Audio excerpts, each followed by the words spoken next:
Hi, today we're going to discuss medical marijuana. My name is Marijean Buhse. I'm a clinical professor at Stony Brook University and a nurse practitioner in MS Care on Long Island. And I'm Colleen Harris. I'm a nurse practitioner from the University of Calgary MS program in Calgary, Alberta, Canada. So, Marijean, is medical marijuana approved in your state where you practice? In the state where I practice, which is New York, it is approved. We have some issues with it because although it's approved, not many neurologists or physicians prescribe it and is not covered by insurance. So in my area, for a person to get medical marijuana, they have to pay a lot of money out of pocket. It is approved in 26 states in the United States, and some of our states approve it for recreational use also. But today we're not going to discuss the recreational use, we're going to discuss medical marijuana. What happens in Canada? So medical marijuana has been approved in Canada for some time. The regulations for approval change frequently depending on our government, and currently it's covered on under access to cannabis. And this regulation allows people who do get approval from their physicians to purchase from regulated suppliers across the country a certain amount of either the medical marijuana or the oil, or they can actually purchase seeds to grow their own, but quantities are regulated. Like you, in our program, many of our physicians don't really want to prescribe it because of all of the unknowns and the new emerging evidence on perhaps brain functioning and cognition. So we don't widely use it, and it's a bit controversial even in the medical community.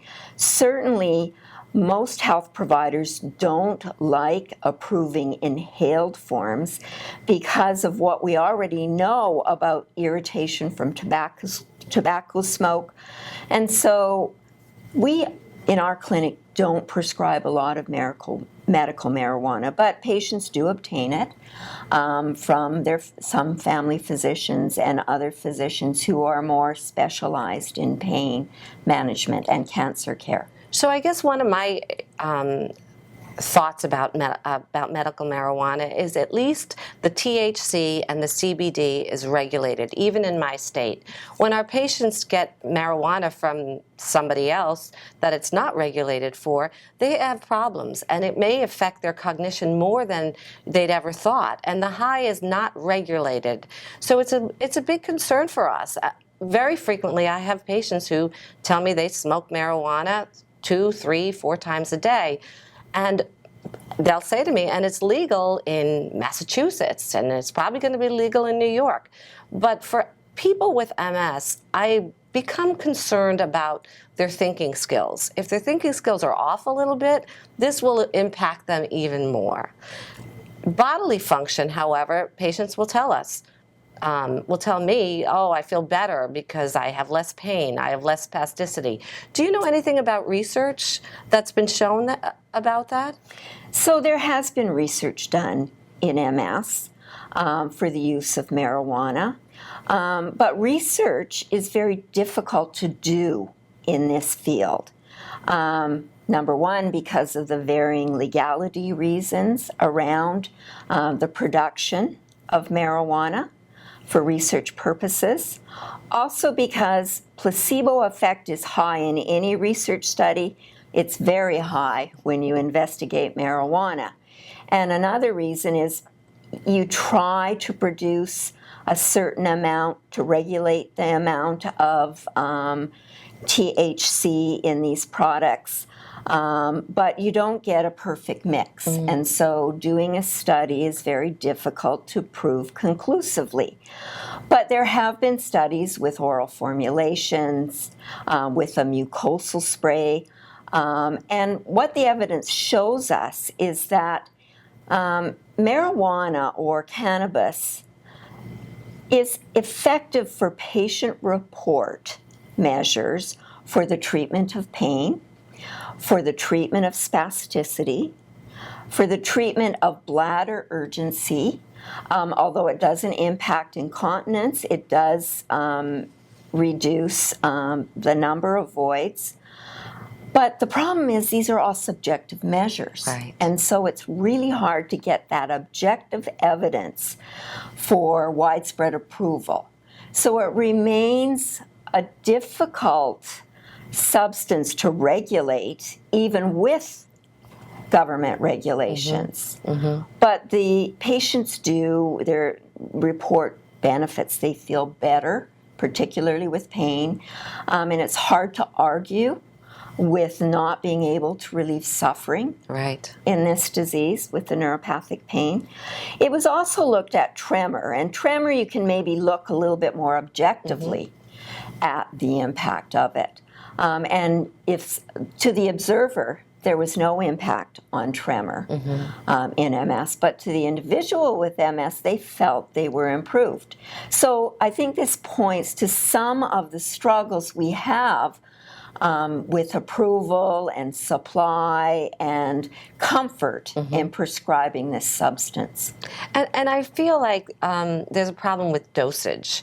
We have no dosage that would be appropriate and no dosage that we would all say, oh, this is a great dose for every patient. And many people take it upon themselves to smoke at night for perhaps for relaxation, or I've had patients who make brownies and they'll eat a brownie before they go to bed. And I feel like you. I can't feel like I can regulate that, and especially I want my patients to sleep and I want them to be able to relax. So I think healthcare providers in the States are in a difficult quandary, and I'm sure in Canada also, as to what to do about it. And so medical marijuana is a difficult subject. It is a very difficult subject for health professionals. On one end, we don't want to keep something that could help our patients. On the other side, we like to be evidence-based. And I think with this substance, it's going to be very hard to get that really strong evidence going forward.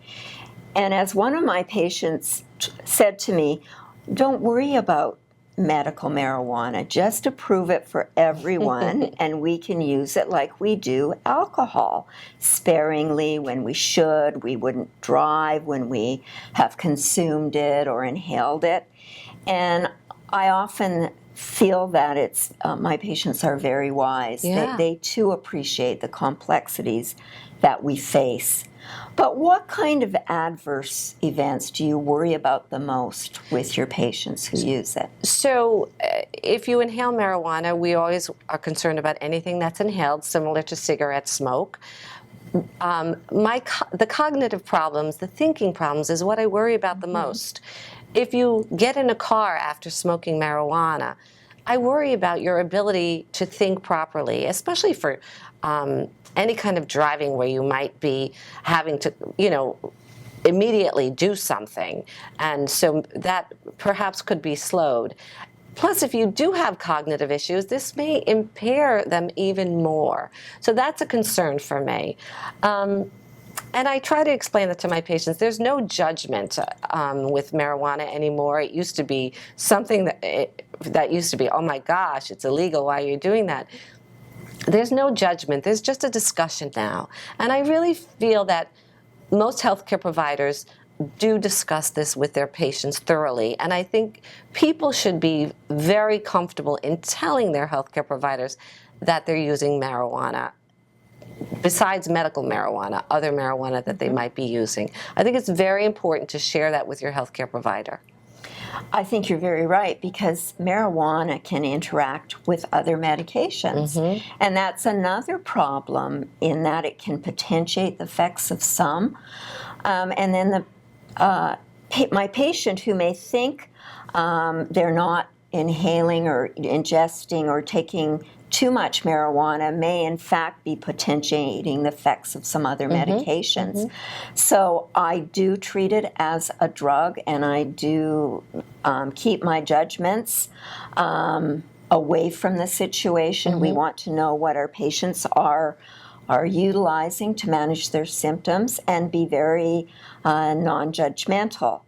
I do caution my patients about two things, other than the other medications that they're taking, is that it will impair you. And there's some recommendations that suggest if you inhale marijuana, you're not able to drive for at least 4 hours. If you ingest it, not at least 8 or 6 hours. And then if you have euphoria from it, well, 8 hours or more. So it's real. And I tell them that you may have some subtle cognitive changes already from your MS.